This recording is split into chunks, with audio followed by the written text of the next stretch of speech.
Good evening, everybody, and welcome back to the Bundesliga show brought to you by Over the Bar. We are checking in this evening for our fantasy draft, the first of hopefully many fantasy shows this season. And I'm joined, as ever, by Rune. How are you doing, Rune? It's been a long time. Hope you're well and looking forward to getting stuck in some fantasy football fun. Yeah, thanks. I'm well. After a little summer break, I'm more refreshed and ready for the new season to begin and for the fantasy game to begin as well. Yeah, and we've got a great show lined up for you all. Of course, the meat of it is going to be about picking our team for the start of the season and beyond. But yeah, we need to get through what has been quite an interesting load of changes from the Bundesliga, from the designers of the game. So we need to make sure that we run that past you all. The new scoring, some new changes. The fact that they have made the changes by taking it off the web browser, now it's only an app, obviously from iPhone to whatever you use. So yeah, a few changes that haven't gone down too well, but alas, we want to try and shine as much positivity as we can on it and just enjoy the game for what it is. So we will be doing that. Obviously, just before we get cracking, you can obviously find us over on all good audio platforms. So we're not just a YouTube channel, but the bulk of the fantasy football stuff is going to probably just stick to YouTube. So this is where you need to be. We're not really using X in terms of streaming at the moment either. So come on to YouTube. It is where you need to get all your Bundesliga content. Make sure you leave a thumbs up on this as well. Make sure you comment along. I'm sure there's going to be questions, big feelings about the changes to the app and the game. Let us know your frustrations. Let us know if you're happy with the changes as well. Subscribe and turn on those notifications. And make sure you're following, of course, Bulinews for all the excellent fantasy football content that Rune does and more. And of course, do follow our good friends Bundesliga boxes. We will have the same link going on in terms of the secret link that all you viewers exclusive to Over the Bar will get. So if you use the link in this description, you'll be able to get yourself an early Bundesliga box from batch 43. And don't forget about the giveaway that we're running with them right now. It's still live. The pinned tweet on Over the Bar. Follow those details and you can get yourself a chance at a free box as well. So enough of the chat. Let's dive into it, Rune. New rules, new point scoring, new tactics. Where do you want to start? Do you want to start with the new scoring system, and then we'll move into some of the bigger changes? Yeah, let's start with that because that's the biggest change, of course. So that the scoring system is completely different this season. So whereas last season, like a really good match day could earn a player like 15 or 20 points, this season a player can easily score hundreds of points in a single match. So yeah, that's a whole new reality. A goal for a forward, for example, gives him 80 points, and a defender gets 120 points for a goal alone. Other types like assists and brace and hat tricks have been given similar boosts. And there are also several new ways to earn points. It's much more down to each action on the pitch. Every time your player completes a dribble, wins a challenge, even completes a pass in the middle or final third, give points as well. So basically, it's still about being involved in the game. You need to find the players who are on the ball, who contribute both defensively and offensively, if possible. But I think with the new rules, it's clear that the likes of Granit Xhaka, for example, Angelo Stiller, those types of players who weren't usually the guys we were looking for before, are now quite powerful actually, because they get rewarded much more for the job they do. Just passes alone, for example, will surely earn Xhaka a lot of points. Passes in the middle, final third, he does a lot of that. So that's a big change. that we're looking at each action and the way we do this season. And passes have become so important, not just for midfielders and strikers, but for defenders as well, and even for goalkeepers. Goalkeepers who are good with their feet, who are doing a lot of long passes, for example, are suddenly much more interesting than goalkeepers who usually just gives the ball to the defender and lets him move it further up the pitch. So that's also an element. So a lot of changes there. Yeah, it is really interesting, and it is completely blown up the way that you might think about how to put a team together. Like you say, it'd be interesting to see like how this system would fit into, say, the Premier League with when you've got a Haaland who isn't really involved in much of your game at all, apart from scoring goals, which of course would get you X amount of points in the system. But like there are points up for grabs. They're obviously looking on the app right now, so apologies if I'm looking away because I have to use my phone. There's points up for grabs for creating an assist for a shot, let alone an assist for a goal or anything like that. So yeah, there's points for goalkeepers intercepting crosses or corners. So like you say, successful pass into the front and middle third. It really is now a fully analytical game, and it might be something that people really enjoy, Rune. Yeah, also a big change is that the clean sheets no longer matter at all, for example. So when you're looking at a goalkeeper, yeah, sure, he gets minus points for conceding, but the clean sheet doesn't matter itself, and the same with the defenders. That's a big change, and also, as far as I remember, you don't get points deducted for being on the losing team this season. So It's more down to about picking, looking at the individual quality of the players. Maybe finding some of those players who are playing on teams that very rarely win, but who are very influential for those teams. That can work still if they don't get deducted as many points as they used to. Yeah, 100%. So yeah, that's where we are with the points. I don't think there's any need for us to get too much further into the points because we're just going to have to live and learn with it, like all of you who are watching.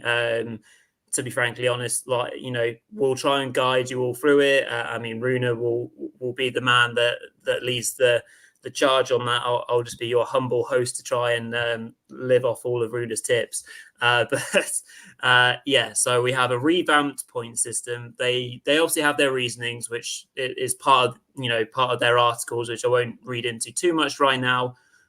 So before we come on to the actual player picks element, and before we do, make sure everyone that you're watching, get your questions in. If you've got anything in terms of who I should pick over who, pop them in the chat. Me and Rune will go through them in the show as well live. I don't think I've missed anything on X that's been asked prior to the show going live. But yeah, if you're watching now, get your questions in. I can see that Goal M has already got in the chat to say, hope we're doing well, and we hope you are as well, pal.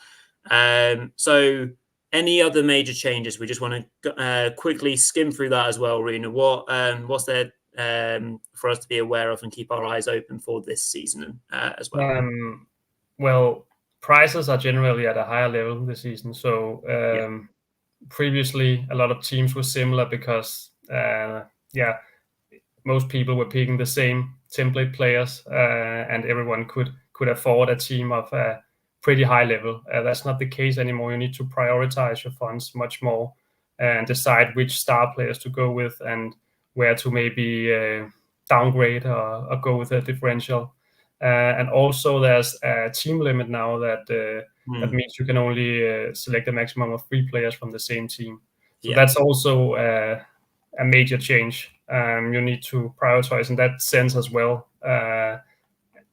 because previously for example, if you want to invest in Leverkusen, then you will probably have a hard time finding out which players to get, because if you want Grimaldo, then do you want Frimpong as well? Because maybe you want Xhaka and Wirtz too, maybe even Boniface up front. So that's a bit of a that can create some interesting dilemmas when the season begins. I think that limit.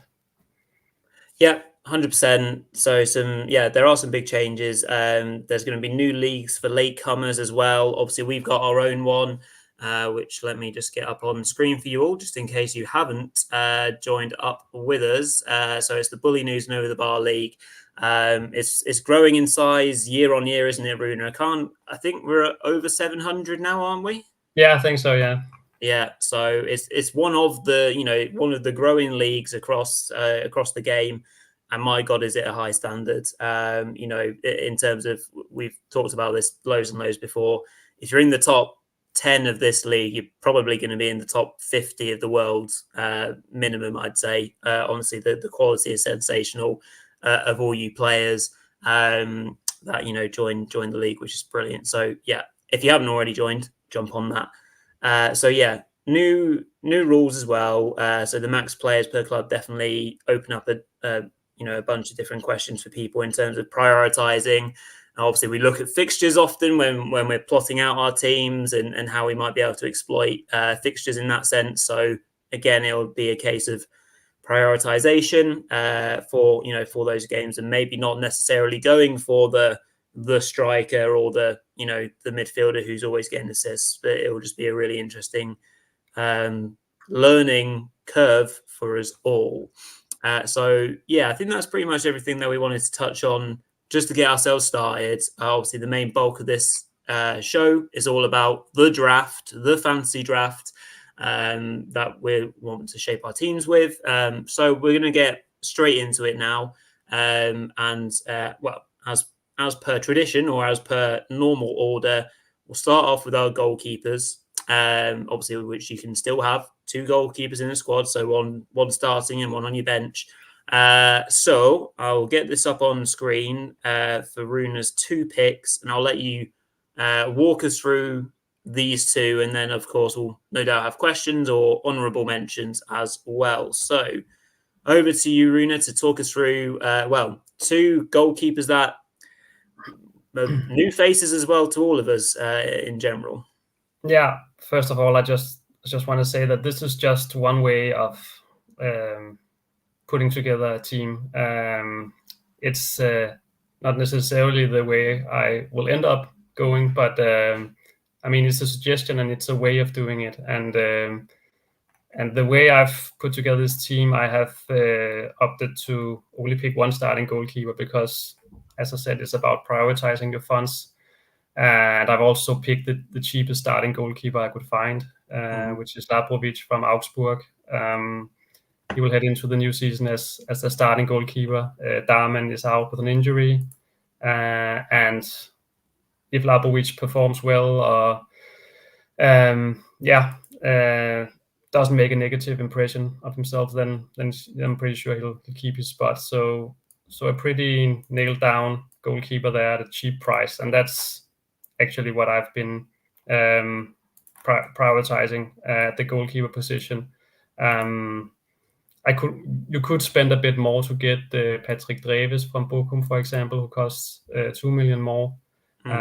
He's the new first choice there at Bochum with Riemann having fallen out of favor. Yeah. And as someone, a few the amazing DNL fantasy page showed me on X, he's actually a goalkeeper who could benefit a lot from the rule changes, the new scoring system, because he's making a lot of long passes, for example. So even if he plays for Bochum and you think, hey, he's likely to concede a lot of goals against Leipzig on match day 1, that's a very difficult matchup for them, then he might actually do well still, simply because he racks up points for doing long passes and saves as well. But yeah, anyway, I went with Labrovic because he's a fairly solid goalkeeper. I think he should get to make some saves. Augsburg were quite solid last season without being extraordinary. They have a pretty good opening schedule as well. They face Werder, Heidenheim, St. Pauli, and Mainz in the first 4 games. So games that are potentially winnable for Augsburg, and also games that I could see Labrovic get to make some saves in. And then I also picked Klinger as a 1 million goalkeeper.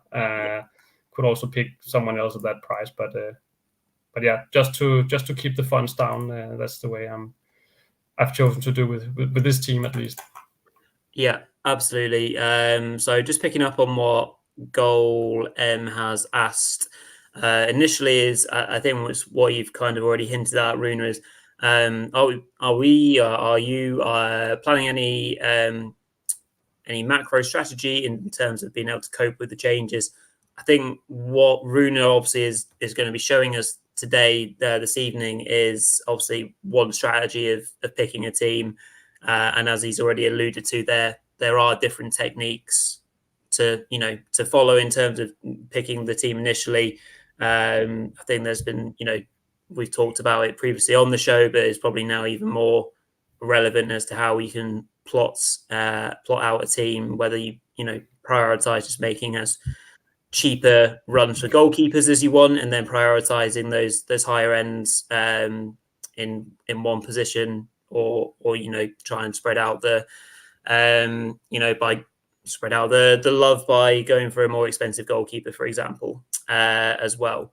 And then Strassen Kicker just jumping on saying, give me cheap players for 2, 3, 4 million. Well, they're going to be hard to find, I think, to be honest, in the game right now with the prices that seem to have gone up. We will do our best, though. In terms of the picks that we've done, we'll note all the prices as well.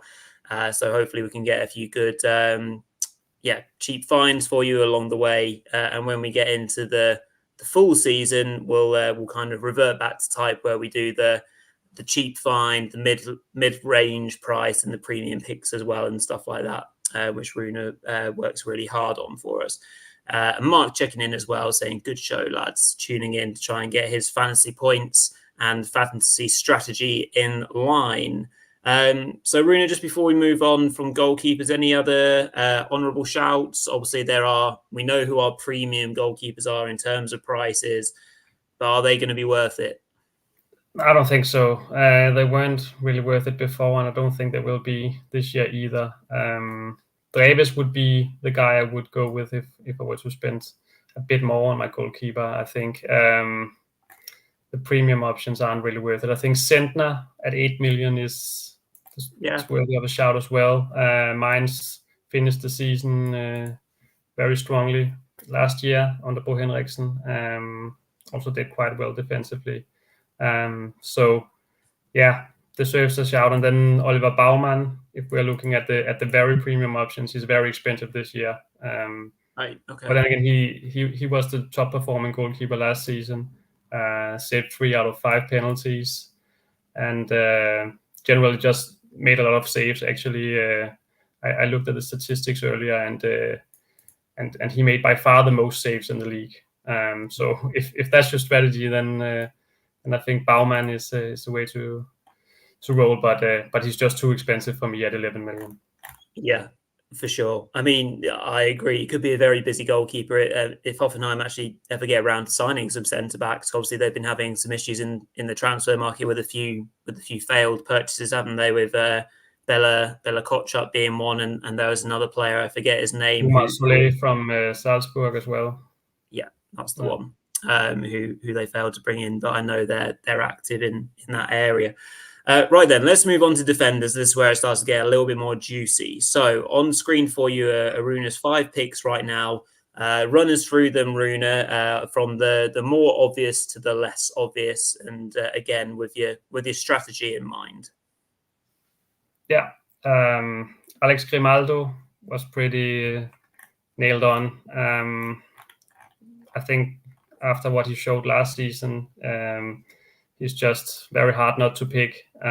He's on set pieces, basically playing as an attacker on the left wing back position for Leverkusen, and he was just involved in so many goals last season. And the set piece duties should give him a lot of points alone, playing for a very dominant team as well. So here's a player I just knew I had to spend big to get, and because I feel he's just so much better than the other defenders, actually. And and also more nailed on, consistent than Frimpong, for example. At least last season, Grimaldo started nearly every game, whereas Frimpong was more rotated out of the side. There's also been some questions about his situation and future of Leverkusen. I think he'll stay now, but nevertheless, I feel Grimaldo is worth it. Worth paying that 2 million more for. Frimpong is still very expensive. So yeah, I opted to go with him. Couldn't fit them both in this time, unfortunately. And yeah, then I went with then I've gone with Kaderabek from Hoffenheim, who has a very favorable first game against Holstein Kiel at home, playing as an attacking wingback as well. Works very hard and is very involved both from a defensive and attacking perspective.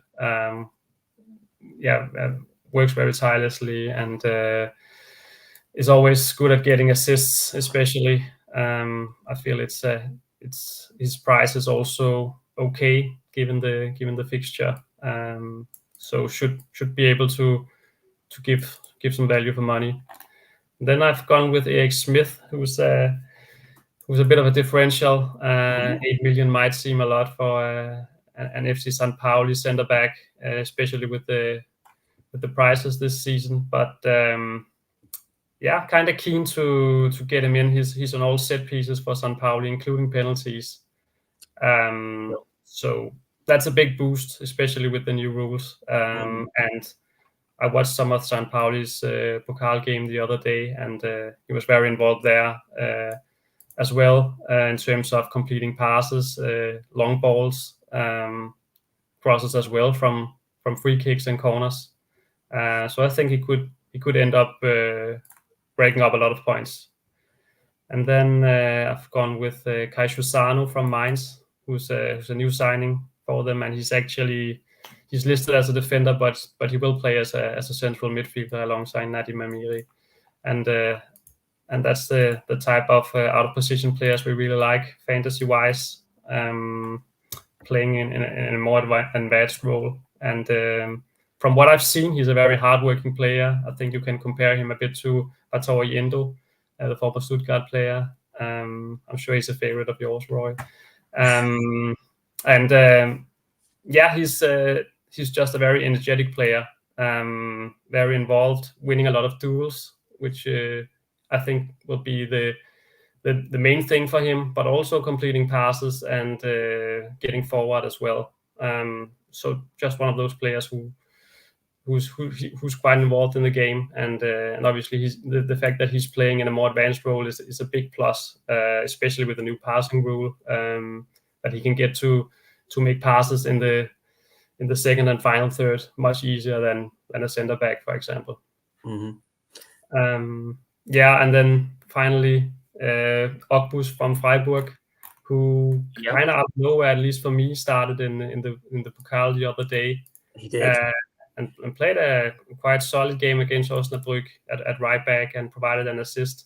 I think he has at least a chance of starting for Freiburg against Stuttgart. They have two very difficult games coming up. But I think at 2 million, he's one of those players who, I mean, you could also pick a 1 million player like Teuer Kauf from Heidenheim, for example, and then he won't start. But with Ogbus, there's actually a real chance.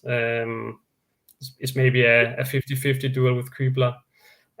So might be worth paying that extra million unless you really need it to invest in someone else. Yep, absolutely. So yeah, some really good explanations there, Rune. I think if we talk about then some honourable mentions, and yeah, we've already had Joker mentioning obviously Frimpong, which we've kind of alluded to already. Obviously is a great option, but if we're talking about Grimaldo versus Frimpong, it's a harder thing to pick. Who are the other premium picks that we think are going to be just as effective as they were last season? But if we're kind of molding a team with the 5 defenders, you can maybe go 2 really expensive ones and then 3 lesser players, or as you've kind of done here with yours, 1 kind of premium and then 3 really solid picks and then obviously a cheaper one. So yeah, definitely different methods to do it. But what about our other premium ones that we're thinking? Yeah, they'll be solid as ever. Yeah, I would really have liked to have David Raum in my side, especially with Leipzig facing Bochum in the opener. But he's at 15 million and just couldn't fit him in, unfortunately. But that's a very good fixture for him.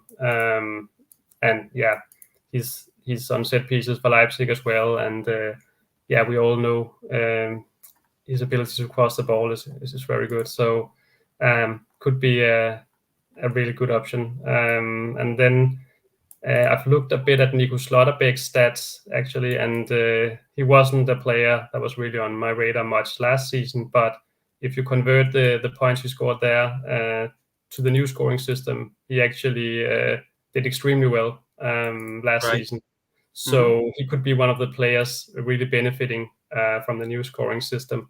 And he's at 14 million. And then we also have, of course, Mitchell Weiser at 13 million.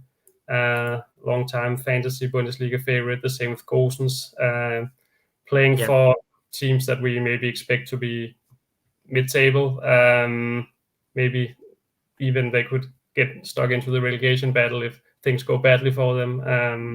But Weiser and Gosens are both players who are very, very good offensively and who can produce assists and goals. And then finally, also just wanted to mention Jan Kuto from Dortmund, their new attacking wing back, and a quite interesting option at 12 million, I think. Sure.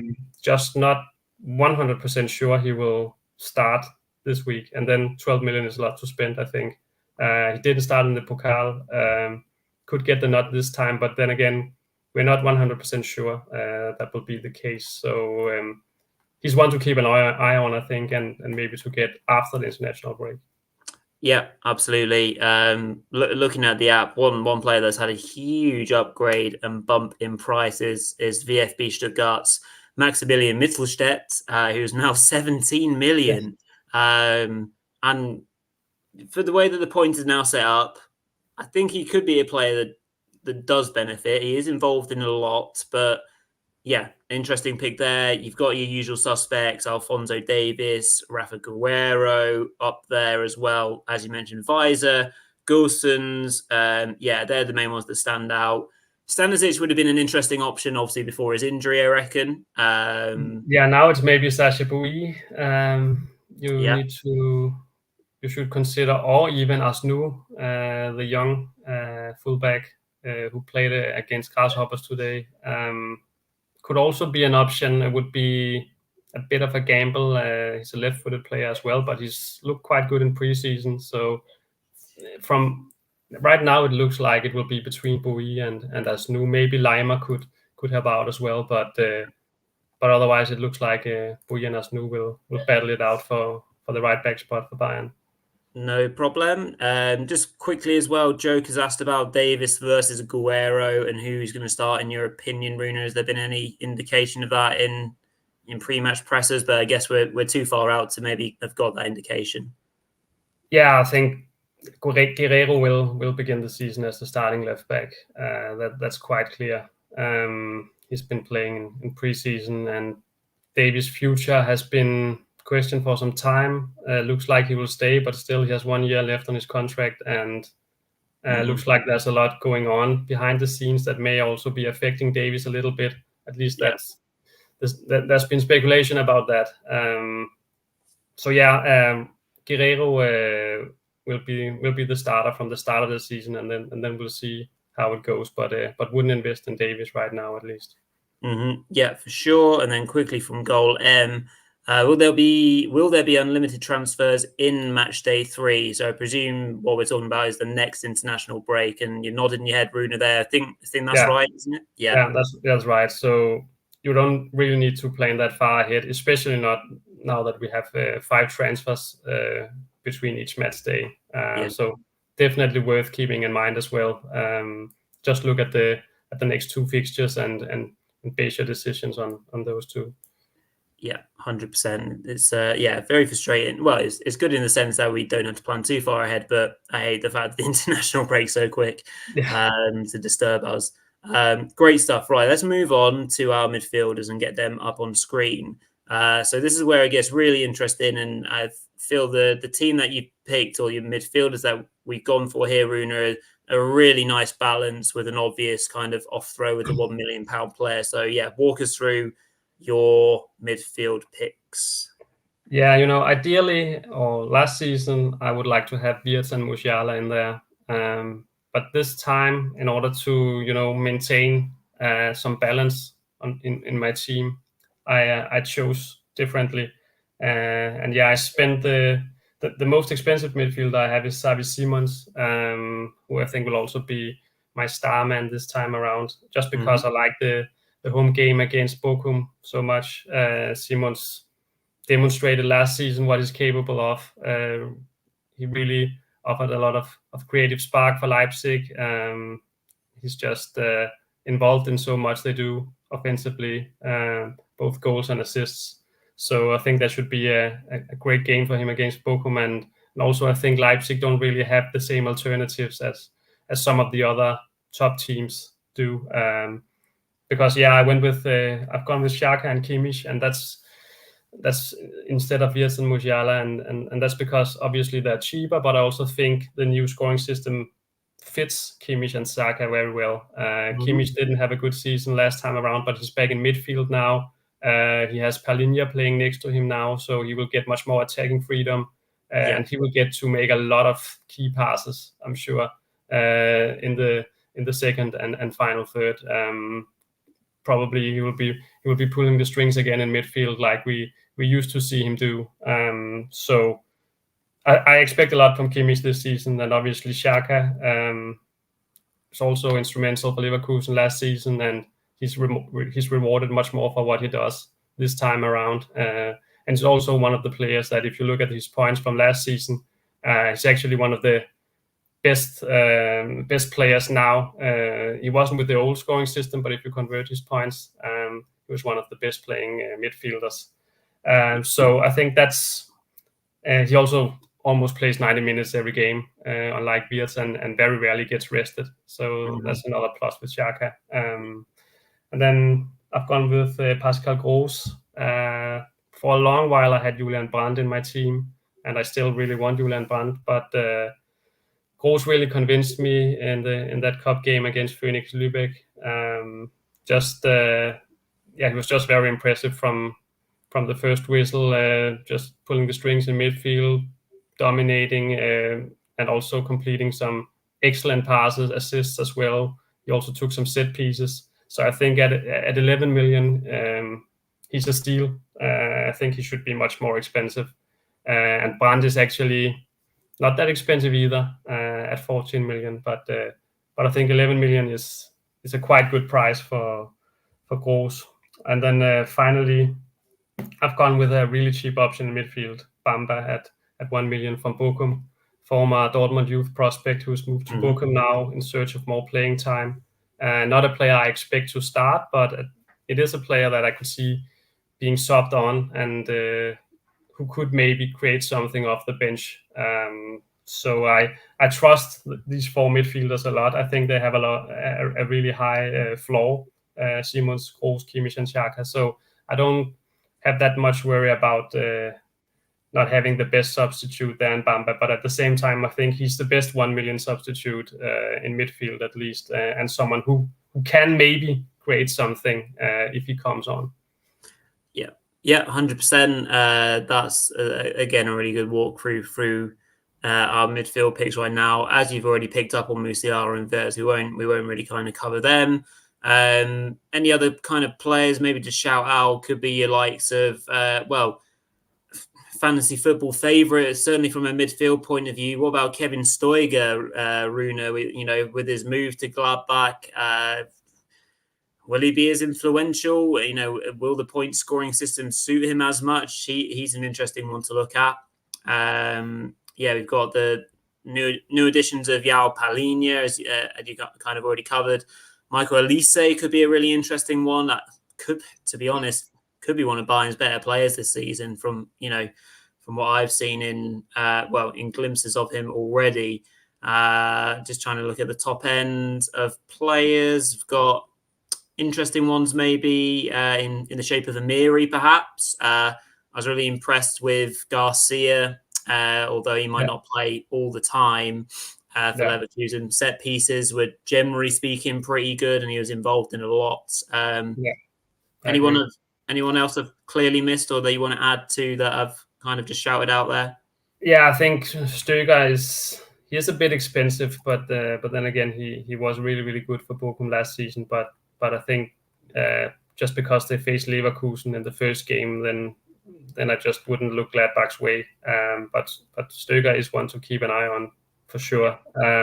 Also really liked Alex Garcia, his performance against Stuttgart, and actually we can see if he starts. So if he's in the starting lineup, you could save 4 million by getting him instead of Xhaka if you want to, and then spend that 4 million elsewhere. But then again, you would maybe be a bit worried about him being rotated out on match day 2.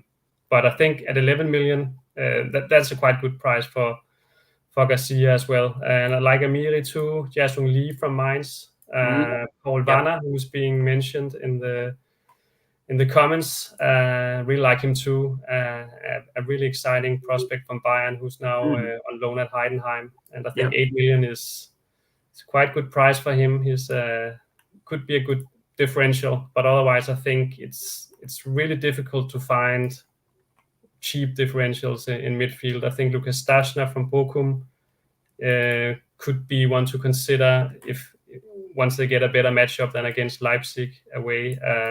Looks like they trust Stachner a lot to maybe step into that Stöger role for Bochum, and obviously that's some big boots to fill. But he's looked quite good in preseason, and I think at 6 million being on set pieces for Bochum, that's one of the cheaper options I'd look at maybe a bit further down the road. Yeah, absolutely. So plenty of options in midfield, I think it's safe to say, and it'll be really interesting to see how the points system kind of works as we get into the first couple of weeks of the season, which is great. So let's just finish off then with our forwards, of which of course you can pick 3.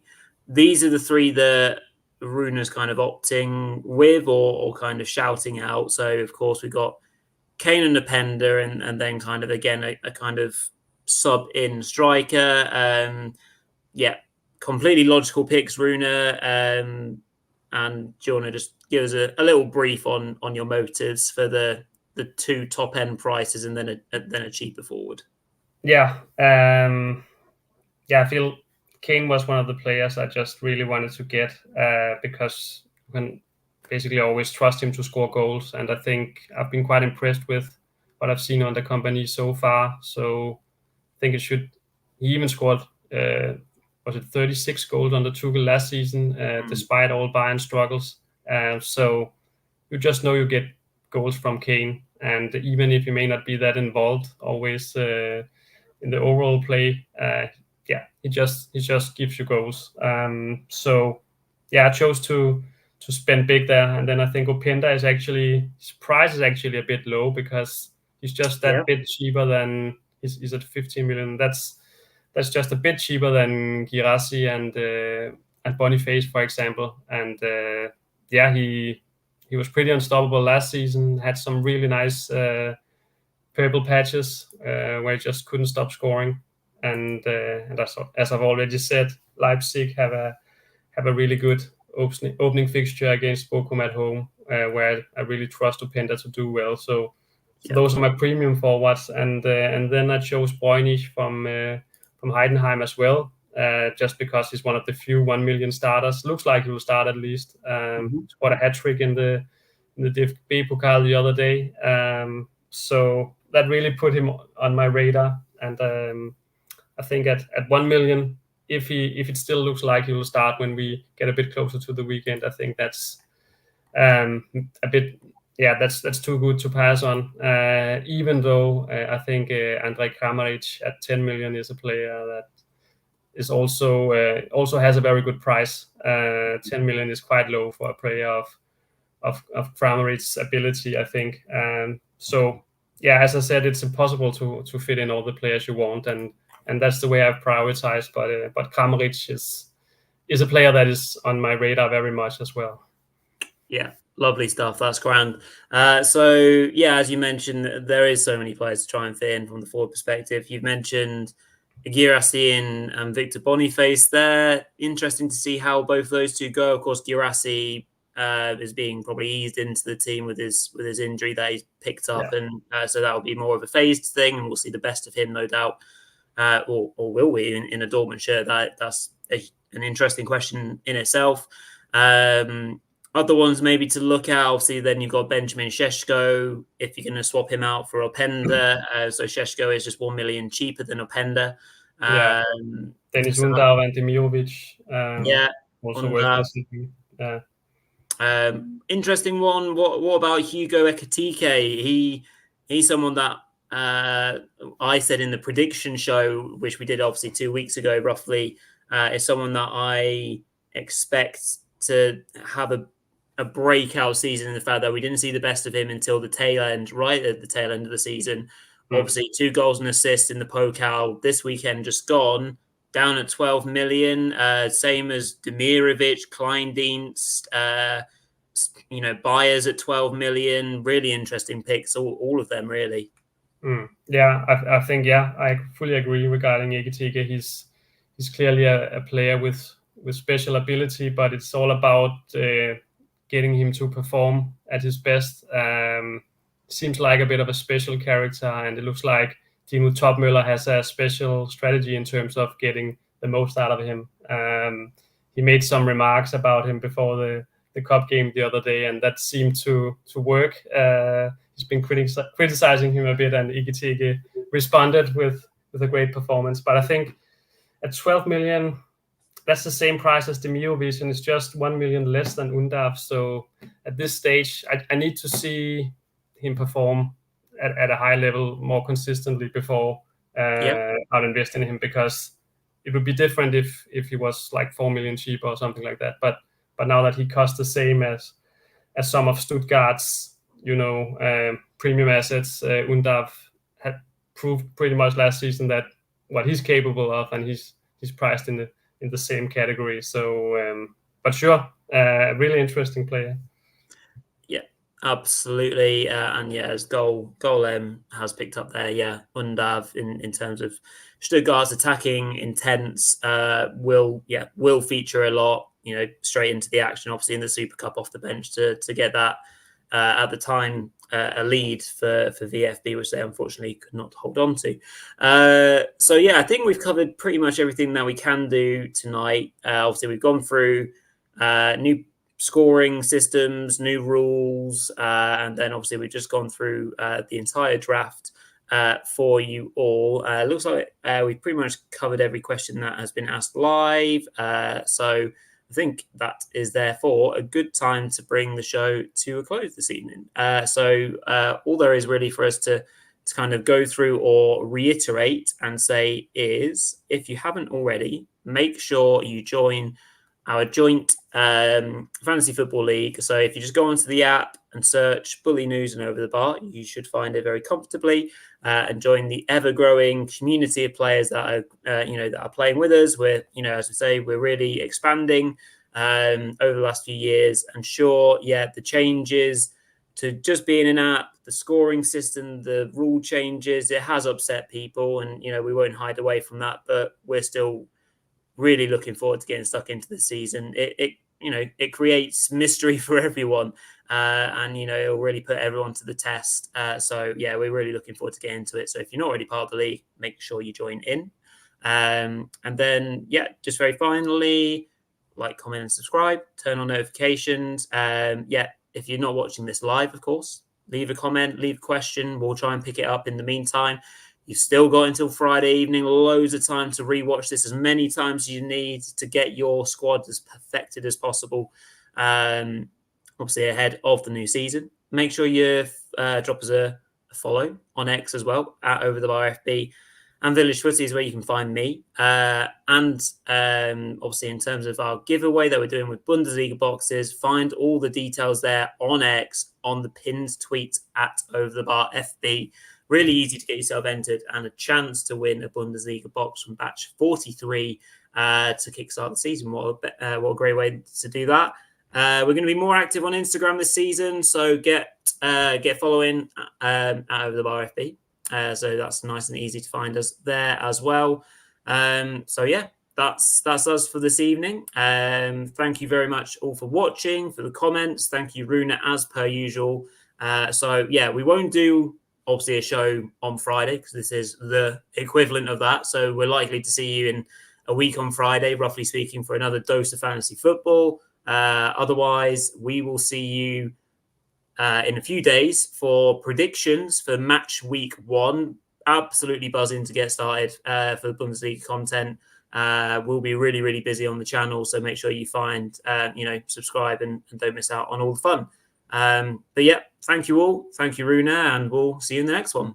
Cheers all. Bye.